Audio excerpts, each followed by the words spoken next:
Welcome to the channel. In this video, we're going to take a look at Community Report 102 for Workers and Resources Soviet Republic. This was published on the 19th of November 2025. It's not very long, and the main content focuses on the changes that will be part of the free update for the Early Start DLC. But there's also a very interesting building right at the end, which will be available in the base game. So it'll certainly be worth sticking with it and reading until we get to the last part. It says, as promised, we are bringing you more information about horses, which are planned to be released as a free update to the Early Start DLC. I'm going to read the next paragraph and then we'll go back and review the pictures. It says, when it comes to horse-drawn vehicles, we decided to separate horses and carriages. Carriages are manufactured in the carpenter's workshop where the fabric, steel and wood are delivered. Good to see that it's we're not going to have to import electro components and mech components. Says the result is a finished carriage without horses. Wow. Horses are produced in the stud farm. Individual horses function as a type of resource. I wonder whether that means that we'll be able to sell them at the border. So they're effectively introducing a new resource. I also wonder whether you could actually buy them at the border as well. They behave similarly to the regular vehicles, except that they must be transported in specialist vehicles and stored in dedicated horse storage buildings. So I'm assuming this is a dedicated horse storage building that we're looking at here, which looks like an open field pasture. Just going to read the next paragraph and then I'll come back up to look at the pictures again. So how do you connect horses with carriages? Simply select a carriage stored in a vehicle storage building directly connected to a horse pasture. In the carriage's settings, you can specify how many horses it should take. If you want to detach horses from a carriage, just send the carriage to the vehicle storage building connected to a horse pasture. So what? So this is a carpenter's workshop. I'm assuming that this is actually building the wagons, even though it's got horses on the front of it. And you've obviously got a workforce in here, and you've probably got to deliver the materials to actually make the actual wagon, which I presume would be wood and steel. And then in the background, we've got the horse pasture there.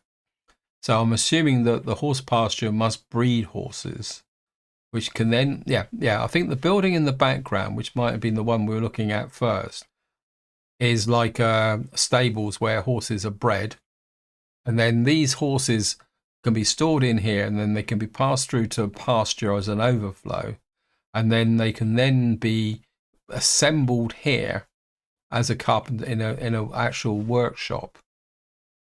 So I'm wondering whether the horses would be an input to making a cart. And that could be something.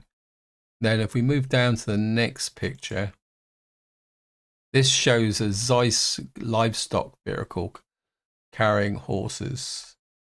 Hopefully there will be a horse-drawn version of this, because if it isn't, it's going to cause a problem, because it'll become a chicken and egg situation if you do a really early start. I know the devs are looking at 1920, but for a 1900 start, you ideally would like a horse-drawn horse wagon, I suppose, if that makes sense. So then you can actually load the horses on and transport them to the pasture. So the fact that they've been taken out of this area here, that must be where the horses are actually bred, I presume, because they don't actually mention that as such. It says below we've got another picture of a Zeiss livestock. Let me just go up and see. Does it say? Still there. Finished carriages. The horses are produced in a stud farm. Yeah. So that's a stud farm. I didn't kind of pick up on that as I read it as another resource. So I'm assuming that you would probably have to feed them something like crops, or hopefully not water, because that would make life very interesting. So moving down, it says we will also introduce buildings for scrapping horse-drawn vehicles, as well as a veterinary building that can perform maintenance on horses. Various types of feeders are available too. Wow, this is complicated. So what we've got here is a horse veterinary and carpenter.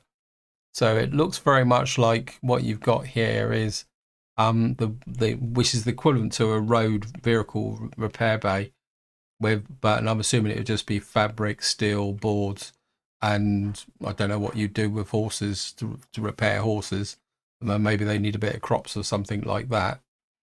And then on the right hand side here it says Knacker's Yard. It says current scrapping vehicle, but the fact that it's got storage for steel, metal scrap as well implies that this will also scrap the carriages, even though that what it's actually scrapping at the moment is a brown horse. So it's kind of got a twofold role in if you got a horse or something like that. It'd be quite interesting to see whether the Nouveau's modded horses and wagons would be accepted in this, or whether they'd be treated as normal vehicles. But then again, I suppose when this comes in, if it's working well, that mod starts to kind of lose its relevance. Yeah, well, you know what I mean.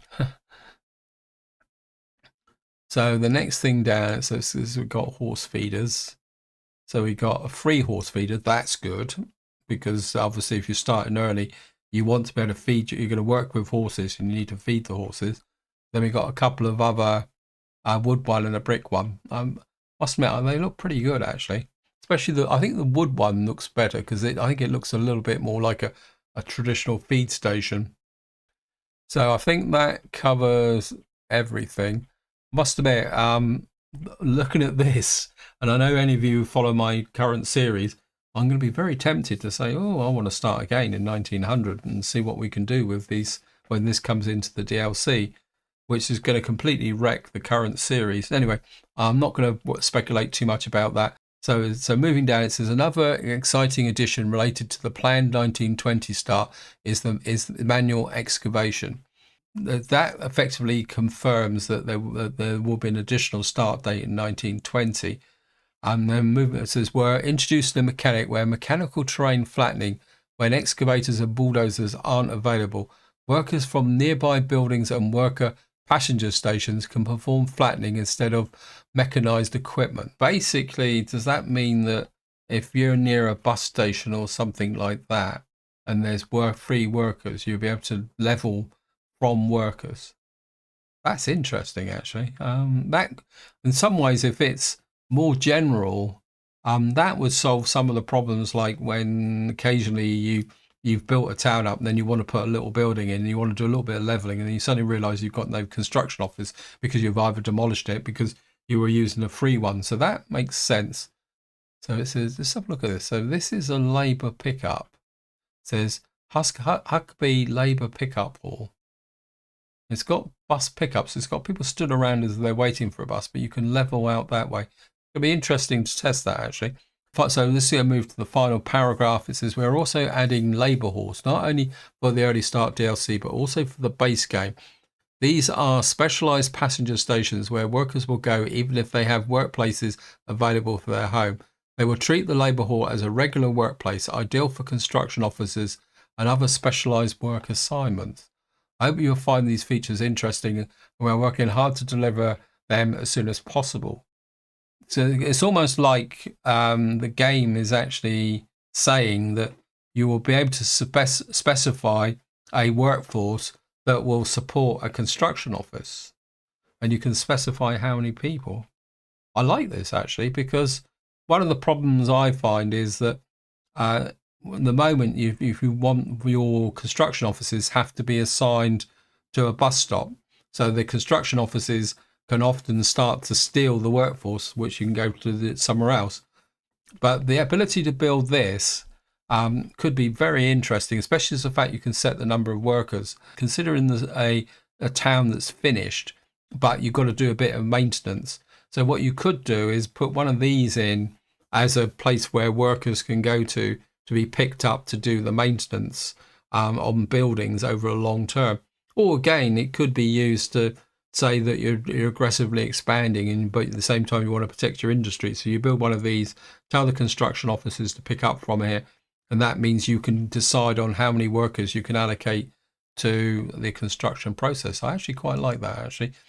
Anyway, guys, that is the end of this report. Short, sweet, and to the point, but full of a lot of interesting concepts, which is going to be very interesting to explore. But until next time, whatever you do, enjoy your gaming.